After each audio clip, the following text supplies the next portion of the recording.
Assalamualaikum warahmatullahi wabarakatuh. Saya Maulida Nur Rahma. Filsafat itu apa sih? Terus kita dapat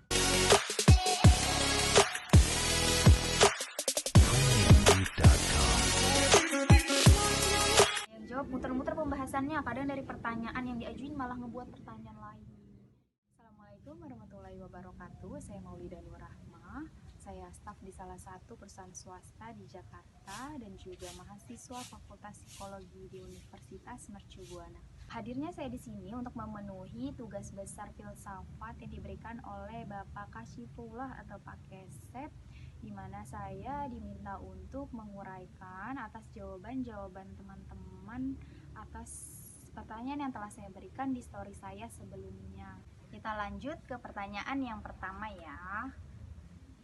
Yang pertama itu pertanyaannya, filsafat itu apa sih? Terus kita dapat jawaban dari teman-teman nih. Yang pertama ada yang jawab dasar dari segala ilmu.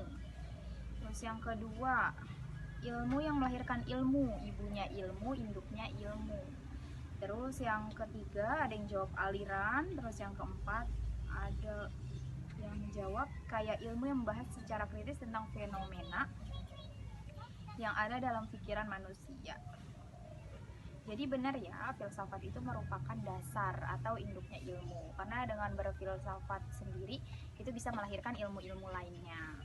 Terus tadi ada yang bilang filsafat itu aliran. Menurut saya bukan filsafatnya itu yang aliran ya, tapi filsafat memang memiliki beberapa aliran seperti idealisme, realisme, empirisme, terus rasionalisme, dan lain sebagainya. Jadi dapat disimpulkan filsafat yaitu ilmu yang membahas secara kritis tentang fenomena-fenomena yang ada dalam pemikiran kehidupan manusia secara teoritis atau mendasar. Jadi ada dasarnya ya, nggak salah-salah. Terus lanjut ke pertanyaan nomor 2.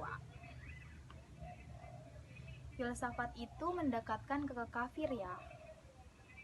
Terus jawaban dari teman-teman, yang pertama itu enggak dong, itu kan cuma argumen orang-orang yang anti filsafat yang bilang begitu.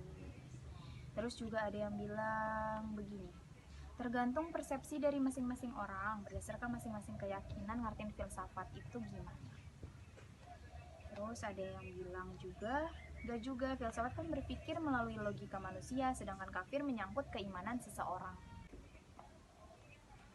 Menurut saya enggak ya, jadi itu kembali lagi ke perspektif masing-masing, menanggapinya itu gimana.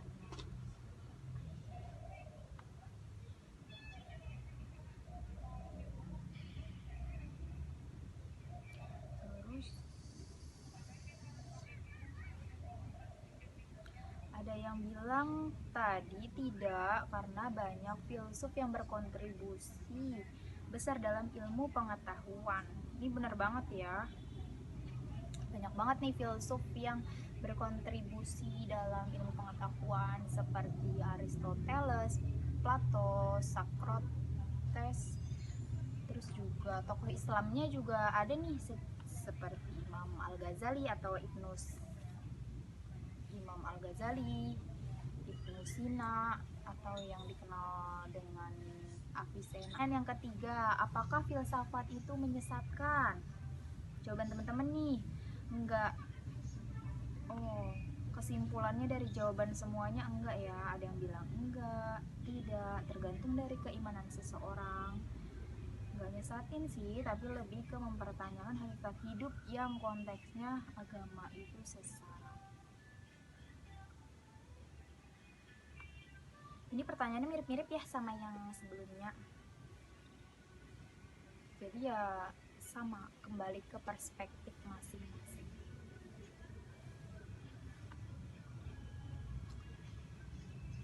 Ya, jadi ya sama, tergantung ke perspektif masing-masing. Terus soal nomor 4, kenapa filsafat dianggap memusingkan? Kenapa? Ada yang jawab muter-muter pembahasannya, kadang dari pertanyaan yang diajuin malah ngebuat pertanyaan lain. Ini bener banget ya, memang filsafat itu gak ada habisnya. Dia sangat luas cakupannya. Jadi tuh dari satu pertanyaan aja tuh bisa menghasilkan pertanyaan-pertanyaan lainnya. Terus ada yang jawab karena penuh logika. Sebenarnya manusia itu memang pada dasarnya bisa berlogika ya, tapi menemukan jawabannya aja itu yang sulit. Jadi radikal itu berpikir sampai ke akar-akarnya tentang suatu persoalan, berbeda sama si radikalisme. Ini mungkin maksud dari teman-teman itu radikalismenya.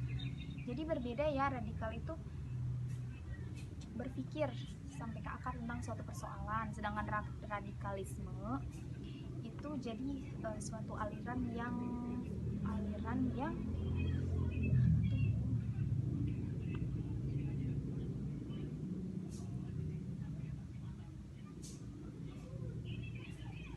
radikalisme yaitu paham yang menginginkan perubahan cuma dengan cara yang bisa dikatakan salah. Jadi dia bisa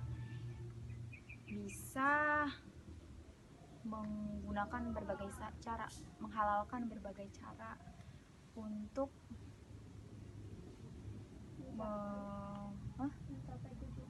untuk mencapai tujuannya tersebut.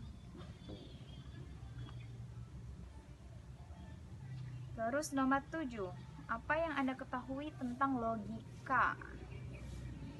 Jawaban teman-teman, pola pikir benar dan salah berdasarkan pada realita. Terus ada juga yang jawab berpikir dengan menggunakan nalar. Terus ada yang jawab lagi kemampuan berpikir secara teratur. Ya ini benar semua ya, jadi dapat disimpulkan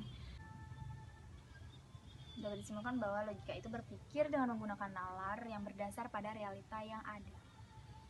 Gitu. Terus nomor 8, menurut Anda apa logika itu sulit?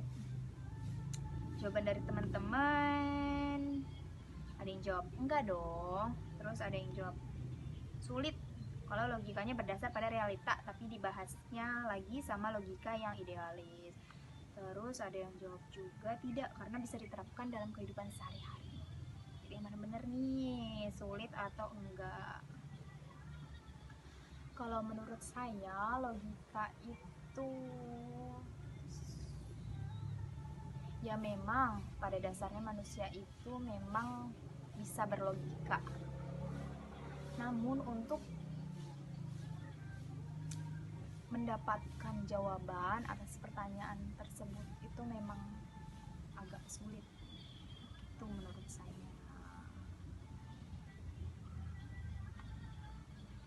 Terus nomor 9, apa yang Anda ketahui tentang mitos dan mistis? Jawaban dari teman-teman nih, ada yang jawab mitos itu not fact, all culture. Terus mistis itu goib, dunia kasat mata, horor. Terus ada juga yang jawab mitos itu kepercayaan yang tidak didukung fakta, dan mistis itu yang berhubungan dengan goib. Terus yang ketiga ada lagi nih yang jawab mitos itu cerita zaman dahulu tentang asal-usul kehidupan, sedangkan mistis cerita yang berhubungan dengan alam gaib. Ya ini semua benar ya menurut saya. Jadi kesimpulannya mitos itu memang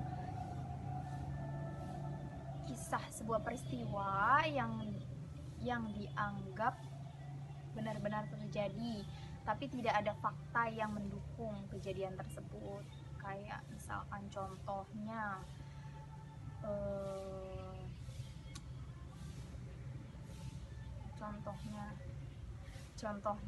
seperti gak boleh bawa pasangan nih ke jembatan merah yang ada di Bogor. Konon katanya nanti bisa bikin hubungannya renggang atau putus. Terus ada juga yang bilang anak perawan gak boleh duduk di dekat pintu, katanya nanti jodohnya jauh. Ya, jadi mistis itu berkaitan dengan hal goib seperti dukun, benda-benda keramat, terus ritual-ritual. Biasanya itu budaya ya, culture yang sudah ada sejak nenek moyang yang sudah turun-temurun sampai sekarang. Sekian uraian singkat yang dapat saya sampaikan. Kurang lebihnya mohon maaf, mohon koreksi apabila terdapat kesalahan. Wassalamualaikum warahmatullahi wabarakatuh. Dah.